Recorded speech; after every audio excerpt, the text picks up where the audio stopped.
Hello friends, स्वागत है आप सभी का आपके अपने education channel GK with GS पर। आज हम बात करेंगे जनरल अवेयरनेस के ऐसे इंपॉर्टेंट क्वेश्चंस के बारे में जो कि कंपटीशन एग्जाम्स में बार बार पूछे जाते हैं। साथ ही डिस्कस करेंगे इन क्वेश्चंस से जुड़े हुए इंपॉर्टेंट फैक्ट्स, ताकि हम इन क्वेश्चंस को और अधिक गहराई से समझ सकें। हमारा हमेशा यह प्रयास रहा है कि आपको आपकी सफलता की ओर आगे बढ़ने में कुछ सहयोग कर सकें। उम्मीद है इस वीडियो से आज आपको कुछ नया सीखने को मिलेगा।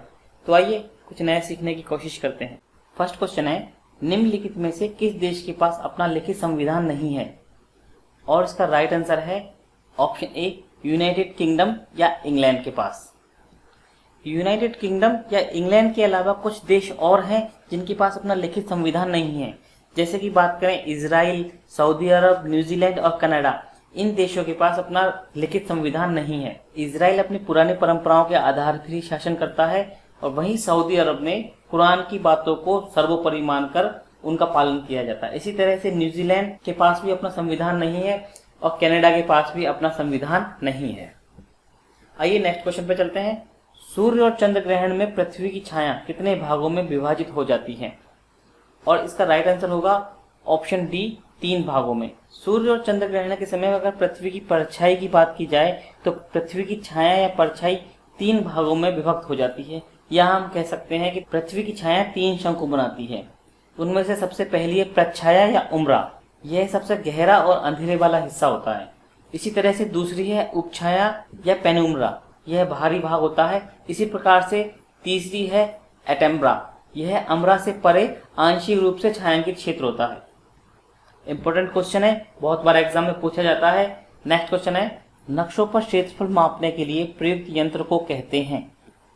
और इसका राइट आंसर होगा ऑप्शन सी, प्लेनीमीटर। यदि हम प्लेनीमीटर की बात करें तो किसी भी आकार के समतल 2 डायमेंशनल क्षेत्र का क्षेत्रफल नापने के लिए यह यंत्र काम में आता है। और प्लेनीमीटर की खोज की गई है जेकब एम सेलर के द्वारा। आप इमेज के माध्यम से भी प्लेनीमीटर को देख सकते हैं। तो प्लेनीमीटर इस तरह का दिखाई देता है। आइए नेक्स्ट क्वेश्चन पे चलते हैं। व्यापारिक पवनें कहाँ चलती हैं? और इसका राइट आंसर होगा ऑप्शन सी, उपोष्ण उच्च दाब से। यदि हम व्यापारिक पवनों की बात करें तो व्यापारिक पवनें उत्तरी गोलार्ध में उत्तर पूर्व से दक्षिण पश्चिम की ओर चलती हैं।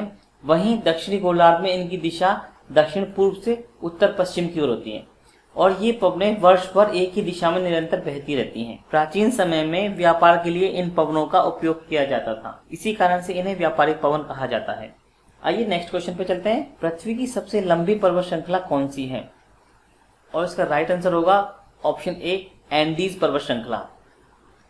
यदि एंडीज पर्वत श्रृंखला की बात की जाए तो एंडीज पर्वत श्रृंखला संसार की सबसे लंबी पर्वत श्रृंखला है और इसकी लंबाई लगभग 7000 किलोमीटर है। यह दक्षिण अमेरिका के उत्तर से दक्षिण में 7 देशों तक फैली हुई है। वहीं अगर हम संसार की सबसे प्राचीनतम पर्वत श्रृंखला की बात की जाए तो अरावली पर्वत श्रृंखला संसार की सबसे प्राचीनतम पर्वत श्रृंखला है और इसकी सबसे ऊंची चोटी का नाम गुरु शिखर है, जिसकी ऊंचाई 1722 से लेकर 1727 मीटर है। इंपॉर्टेंट क्वेश्चन है, यहाँ कई क्वेश्चन आपके कवर होते हैं तो आप याद रखिएगा, एग्जाम में पूछे जाने वाले क्वेश्चन है ये। नेक्स्ट क्वेश्चन है, भारत निम्नलिखित में से किस गोलार्ध में स्थित है? और इसका राइट आंसर होगा ऑप्शन ए, उत्तरी पूर्वी गोलार्ध में। यदि भारत की भौगोलिक स्थिति की बात करें तो भारत का संपूर्ण भूभाग भूमध्य रेखा के उत्तर में स्थित है। वहीं भारत का मुख्य भाग 8 डिग्री 4 मिनट उत्तर से 37 डिग्री 6 मिनट उत्तर अक्षांश तक फैला हुआ है और वहीं कर्क रेखा 23 डिग्री 30 मिनट उत्तर में भारत को लगभग 2 बराबर हिस्सों में बांटती है। यदि कर्क रेखा की बात की जाए तो कर्क रेखा भारत के 8 राज्यों से होकर गुजरती है। तो याद रखिएगा, एग्जाम में पूछे जाने वाला क्वेश्चन है ये। नेक्स्ट क्वेश्चन है, भारत की किस नदी को वृद्ध गंगा कहा जाता है? और इसका राइट आंसर होगा ऑप्शन बी, गोदावरी नदी को। अब यदि गोदावरी नदी की बात की जाए तो गोदावरी नदी महाराष्ट्र में नासिक के त्रयंबक से निकलती है और यह प्रायद्वीपीय भारत की सबसे बड़ी नदी है। याद रखिएगा फ्रेंड्स, प्रायद्वीपीय भारत की सबसे बड़ी नदी गोदावरी है। इसकी लंबाई लगभग 1465 किलोमीटर है जो कि बंगाल की खाड़ी में जाके गिरती है। इसे दक्षिण गंगा के नाम से भी जाना जाता है। फ्रेंड्स, इंपॉर्टेंट क्वेश्चन है, दक्षिण गंगा के नाम से गोदावरी नदी को जाना जाता है। वहीं एक क्वेश्चन और बनता है कि कावेरी नदी को दक्षिण भारत की गंगा के नाम से जाना जाता है। फ्रेंड्स, ये कंफ्यूज करने वाले क्वेश्चन है। दक्षिण भारत की गंगा कावेरी है जबकि दक्षिण गंगा गोदावरी है। तो आप याद रखिएगा और कंफ्यूज होने की बिल्कुल आवश्यकता नहीं है। यदि दक्षिण गंगा पूछा जाता है तो आप गोदावरी लिखें और दक्षिण भारत की गंगा पूछा जाता है तो आप कावेरी लिखें।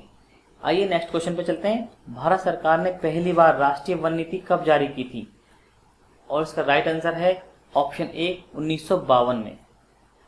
अब यदि राष्ट्रीय वन नीति की बात की जाए तो भारत सरकार ने पहली वन नीति 1952 में जारी की थी और इस नीति के अनुसार वनों से अधिकतम आय प्राप्त करना सरकार का मुख्य लक्ष्य बन गया था। वन नीति 1952 के बाद में 1988 में संशोधित की गई। यदि ब्रिटिश सरकार की बात करें तो ब्रिटिश सरकार ने 1894 में वन नीति घोषित की थी। एसएससी में कई बार पूछा गया क्वेश्चन है ये। नेक्स्ट क्वेश्चन पे चलते हैं। भारत के किस राज्य में उच्च स्तरीय थोरियम वाले मोनेजाइट का सबसे ज्यादा भंडार है? और इसका राइट आंसर है ऑप्शन ए केरल में। अब यदि मोनेजाइट की बात की जाए तो संसार में मोनेजाइट का सबसे बड़ा भंडार भारत के केरल राज्य में है और मोनेजाइट जो है केरल के समुद्र तटीय बालू से प्राप्त होता है, जिसके अंदर लगभग 8 से 10% मोनेजाइट पाया जाता है। मोनेजाइट का यूज क्या है? तो मोनेजाइट से थोरियम धातु प्राप्त की जाती है। याद रखिएगा, इंपॉर्टेंट क्वेश्चन है। नेक्स्ट क्वेश्चन है, संसार की छत किसे कहा जाता है? और इसका राइट आंसर है ऑप्शन सी पामीर के पठार को। पामीर के पठार की बात की जाए तो संसार की छत या roof of the world Pamir के पठार को कहा जाता है। यह मध्य एशिया में स्थित एक प्रमुख पठार एवं पर्वत श्रृंखला है। इसके चीनी नाम कोंगलिंग के नाम से भी इसे जाना जाता है। पामीर के पठार की औसत ऊंचाई लगभग 20,000 फीट है। नेक्स्ट क्वेश्चन है, केंद्रीय सांख्यिकी संगठन का प्रमुख कार्य क्या है? और इसका राइट आंसर होगा ऑप्शन बी राष्ट्रीय आय का अनुमान एकत्र करना। यदि केंद्रीय सांख्यिकी संगठन की बात की जाए तो इसकी स्थापना 2 मई 1951 को की गई थी और इसका मुख्यालय नई दिल्ली में स्थित है। नेक्स्ट क्वेश्चन है, भारत में कर्मचारी हेतु महंगाई भत्ता तय करना का आधार क्या है? और इसका राइट आंसर होगा ऑप्शन बी उपभोक्ता मूल्य सूचकांक। यदि उपभोक्ता मूल्य सूचकांक की बात करें तो कंज्यूमर प्राइस इंडेक्स या सीपीआई घरेलू उपभोक्ताओं द्वारा खरीदे गए सामानों एवं सेवाओं के औसत मूल्य को मापने वाला एक सूचकांक है। याद रखिएगा, इंपॉर्टेंट क्वेश्चन है। नेक्स्ट क्वेश्चन है, इंद्रधनुष किस कारण से बनता है? और इसका राइट आंसर होगा ऑप्शन सी अपवर्तन तथा परावर्तन। यदि इंद्रधनुष की बात करें तो इंद्रधनुष प्रकाश की एक घटना है जो प्रकाश के अपवर्तन और परावर्तन दोनों के फलस्वरूप दिखाई देता है। इस घटना में एक बार प्रकाश का परावर्तन होता है और 2 बार प्रकाश का अपवर्तन होता है। यदि हम इंद्रधनुष की घटना को समझें तो चित्र के माध्यम से हम देख सकते हैं कि ये एक पानी की बूंद है। जब प्रकाश इसके अंदर प्रवेश करता है तब इस समय प्रकाश का अपवर्तन होता है। वहीं जब प्रकाश इस पानी की बूंद के आखिरी सिरे से गुजरकर वापस लौटता है तो यहाँ पर प्रकाश का परावर्तन होता है और जब प्रकाश इस पानी की बूंद से बाहर निकलता है तो एक बार फिर प्रकाश का अपवर्तन होता है। इस प्रकार से यहाँ पर प्रकाश का 2 बार अपवर्तन होता है और 1 बार प्रकाश का परावर्तन होता है और इसी घटना के दौरान प्रकाश अपने 7 रंगों में विभक्त हो जाता है और इसी को हम इंद्रधनुष कहते हैं। इंद्रधनुष हमेशा दर्शक की पीठ के पीछे सूर्य होने की स्थिति में ही दिखाई देता है। इसका अर्थ यह है कि सूर्य आपकी पीठ के पीछे होना चाहिए, तब जाकर इंद्रधनुष आपको सामने दिखाई देगा। इंपॉर्टेंट क्वेश्चन है, काफी टेक्निकल क्वेश्चन है, इसलिए आप इसे अच्छे से समझ के याद कीजिएगा। नेक्स्ट क्वेश्चन है, धातु की शुद्धता का निर्धारण किसकी सहायता से किया जाता है? और इसका राइट आंसर होगा ऑप्शन सी आर्किमिडीज का सिद्धांत। यदि आर्किमिडीज के सिद्धांत की बात की जाए तो इसकी सहायता से धातुओं के घनत्व और उत्प्लावकता का पता लगाया जा सकता है। धातुओं के घनत्व की सहायता से हम उनकी शुद्धता का पता लगा सकते हैं। इस सिद्धांत का मुख्य रूप से प्रयोग सोने की शुद्धता का पता लगाने में किया जाता है। तो यह सिद्धांत बहुत ही प्रसिद्ध और महत्वपूर्ण सिद्धांत है।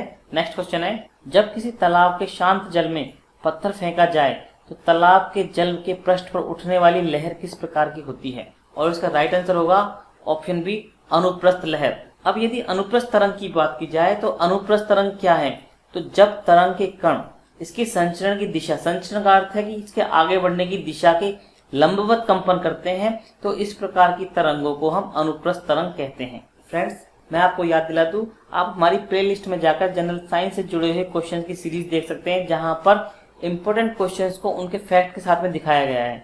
इसी तरह से जनरल अवेयरनेस की एक सीरीज हमने तैयार की है, जिसका एक वीडियो हम अभी देख रहे हैं। इसी प्रकार से क्विक रिवीजन की एक सीरीज है, यहाँ पर हम इम्पोर्टेंट क्वेश्चंस का क्विक रिवीजन करते हैं। हमारे वीडियोस में सभी क्वेश्चन एक्सपर्ट्स के द्वारा सेलेक्ट करके लिए जाते हैं और उन क्वेश्चंस का सिलेक्शन किया जाता है जो कि एग्जाम में बार बार पूछे जाते हैं। साथ ही आपको क्वेश्चन से जुड़े हुए इम्पोर्टेंट फैक्ट भी बताए जाते हैं ताकि आप एक क्वेश्चन के साथ में 4 से 5 और क्वेश्चन सीख सकें। फ्रेंड्स, अब बारी है आपके लिए एक सरप्राइज टेस्ट की और टेस्ट का क्वेश्चन है, संसार की सबसे प्राचीन पर्वत श्रृंखला कौन सी है?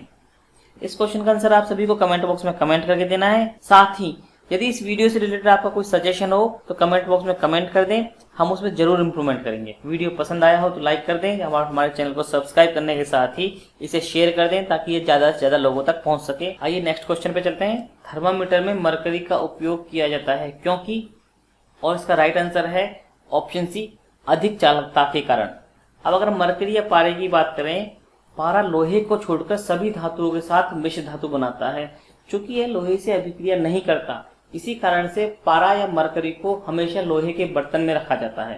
तापमान बढ़ने पर पारा समान रूप से फैलता है। पारे की अन्य धातुओं के साथ अभिक्रिया के फलस्वरूप जो मिश्र धातु बनती है उसे हम अमलगम कहते हैं। याद रखिएगा, यहाँ एक क्वेश्चन बनता है कि पारे को किस बर्तन में रखा जाता है, तो लोहे के बर्तन में रखा जाता है। और एक क्वेश्चन और बनता है कि पारा अन्य धातुओं के साथ क्रिया करके क्या बनाता है, तो अमलगम बनाता है। नेक्स्ट क्वेश्चन है, सामान्य नेत्र के लिए सुस्पष्ट दृष्टि की दूरी कितनी होती है? और इसका राइट आंसर होगा ऑप्शन डी, 25 सेंटीमीटर।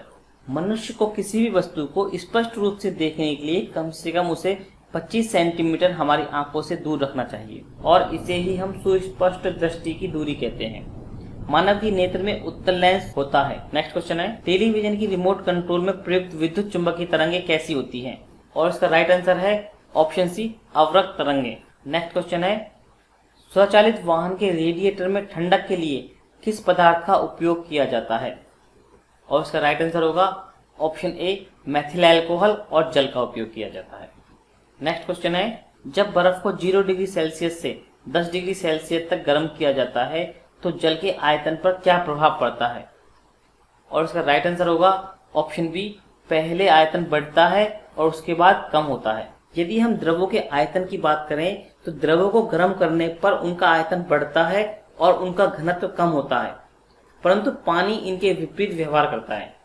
पानी को गर्म करने पर 0 डिग्री सेंटीग्रेड से 4 डिग्री सेंटीग्रेड तक इसका घनत्व बढ़ता है और आयतन कम होता है। इसी कारण से 4 डिग्री सेंटीग्रेड पर पानी का आयतन न्यूनतम और घनत्व अधिकतम होता है। याद रखिएगा, ये एक कॉमन क्वेश्चन है और लगभग हर एग्जाम में ये क्वेश्चन पूछा जा चुका है और पूछा जाता रहे हमेशा।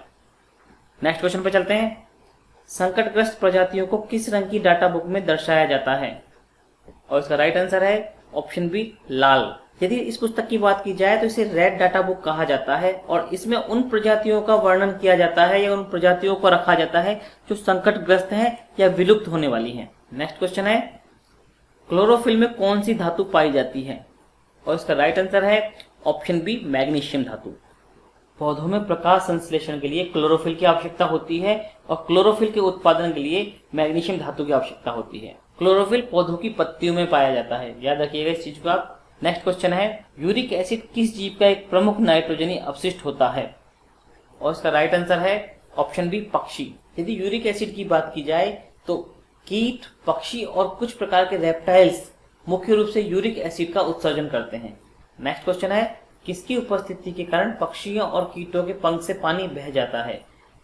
और इसका राइट आंसर है ऑप्शन ए, मोम या वैक्स। नेक्स्ट क्वेश्चन है, थाइमस ग्रंथि किस हार्मोन को पैदा करती है? और इसका राइट आंसर होगा ऑप्शन बी, थाइमोसिन हार्मोन को। यदि थाइमस ग्रंथि की बात की जाए तो इस ग्रंथि के द्वारा थाइमोसिन हार्मोन और टी कोशिकाओं का निर्माण किया जाता है और जिसका उपयोग हमारी प्रतिरक्षा प्रणाली के द्वारा रोगों से लड़ने में किया जाता है। थाइमस ग्रंथि जो है केवल यौवनारंभ या टीनेज तक ही सक्रिय रहती है। इंपॉर्टेंट क्वेश्चन है, याद रखिएगा। नेक्स्ट क्वेश्चन है, एंजाइम ठीक से काम कर पाए इसके लिए कौन से यौगिक आवश्यक होते हैं? और इसका राइट आंसर है ऑप्शन बी, विटामिन। अब यदि विटामिन की बात की जाए तो बहुत प्रकार के विटामिन है जिनकी आवश्यकता हमारे शरीर को पड़ती है। यदि हम विटामिन की स्ट्रक्चर की बात करें तो विटामिन कार्बनिक अणु होते हैं जो कि एंजाइम की सहायता के लिए कार्य करते हैं। यदि हम विटामिन बी के रासायनिक नाम की बात करें तो विटामिन बी का रासायनिक नाम थायमिन होता है और इसकी कमी से बेरी रोग हो जाता है। इसी प्रकार से विटामिन B2 के रासायनिक नाम की बात करें तो राइबोफ्लेविन इसका रासायनिक नाम है। B3 का रासायनिक नाम नियोसिन है और इसकी कमी से पेलाग्रा रोग हो जाता है। इसी प्रकार से विटामिन B6 का रासायनिक नाम पायरिडॉक्सिन है और विटामिन B12 की बात करें तो इसका रासायनिक नाम साइनोकोबालामिन है। फ्रेंड्स याद रखिएगा, ये रासायनिक नाम आपसे कई बार एग्जाम में पूछ लिए जाते हैं। नेक्स्ट क्वेश्चन है, निम्नलिखित में से किस रेगिस्तान में अत्यधिक मात्रा में स्वर्ण भंडार पाया जाता है? और इसका राइट आंसर होगा आटाकामा। नेक्स्ट क्वेश्चन है, लोकसभा की बैठक आयोजित करने के लिए न्यूनतम कितनी संख्या में सदस्य उपस्थित होने चाहिए? और इसका राइट आंसर है ऑप्शन बी, कुल सदस्यता का 10वां हिस्सा। नेक्स्ट क्वेश्चन है, शांति स्वरूप भटनागर पुरस्कार किस क्षेत्र में दिया जाता है? और इसका राइट आंसर होगा ऑप्शन सी, विज्ञान एवं प्रौद्योगिकी। अब यदि शांति स्वरूप भटनागर पुरस्कार की बात की जाए तो यह पुरस्कार वार्षिक रूप से वैज्ञानिक एवं औद्योगिक अनुसंधान परिषद CSIR, याद रखिएगा CSIR द्वारा उल्लेखनीय एवं असाधारण अनुसंधान के लिए दिया जाता है। यह पुरस्कार CSIR के प्रथम एवं संस्थापक निदेशक सर शांति स्वरूप भटनागर के सम्मान में दिया जाता है। फ्रेंड्स याद रखिएगा, सर शांति स्वरूप भटनागर के सम्मान में यह पुरस्कार दिया जाता है और 1957 से इस पुरस्कार की शुरुआत हुई थी। पहला शांति स्वरूप भटनागर पुरस्कार करिया मणिकम श्रीनिवास कृष्णन को दिया गया था 1958 में। तो इंपॉर्टेंट क्वेश्चन है, बहुत बार एग्जाम में आ चुका है। SSC, रेलवे, LIC कई एग्जाम में ये क्वेश्चन पूछा जा चुका है। नेक्स्ट क्वेश्चन है, विश्व में प्रदूषण का सबसे बड़ा स्रोत कौन सा है? और इसका राइट आंसर है ऑप्शन सी, कूड़ा और कचरा। फ्रेंड्स अब बारी है आपके लिए एक सरप्राइज टेस्ट की और टेस्ट का क्वेश्चन है, क्लोरोफिल में कौन सी धातु पाई जाती है? जैसा कि आपको पता है, इस क्वेश्चन का आंसर आपको कमेंट बॉक्स में कमेंट करके देना है और यदि वीडियो में कुछ कमी लगी हो तो कमेंट बॉक्स में कमेंट कर सकते हैं, हम उसमें जरूर इंप्रूवमेंट करेंगे। और यदि आपको इस वीडियो से जुड़े हुए सभी क्वेश्चंस का टेस्ट देना है तो डिस्क्रिप्शन में एक लिंक दिया गया है जिसपे क्लिक करके आप वीडियो में पूछे गए सभी क्वेश्चंस का टेस्ट दे सकते हैं और अपना स्कोर चेक कर सकते हैं। दोस्तों उम्मीद है हमारे इस प्रयास से आपको कुछ नया सीखने को मिला होगा। आपके इस सहयोग और इस वीडियो को देखने के लिए आप सभी का बहुत बहुत धन्यवाद। अगर वीडियो पसंद आया हो तो इसे लाइक कर दें, हमारे चैनल को सब्सक्राइब कर लें, साथ ही इसे शेयर करें ताकि अधिक से अधिक लोगों तक ये पहुंच सके, सभी स्टूडेंट्स को कुछ ना कुछ सीखने को मिल सके। आप सभी को आपके आने वाले एग्जाम्स के लिए ढेरों शुभकामनाएं। फ्रेंड्स इसी तरह के क्वेश्चंस के साथ में मिलते हैं नई वीडियो में।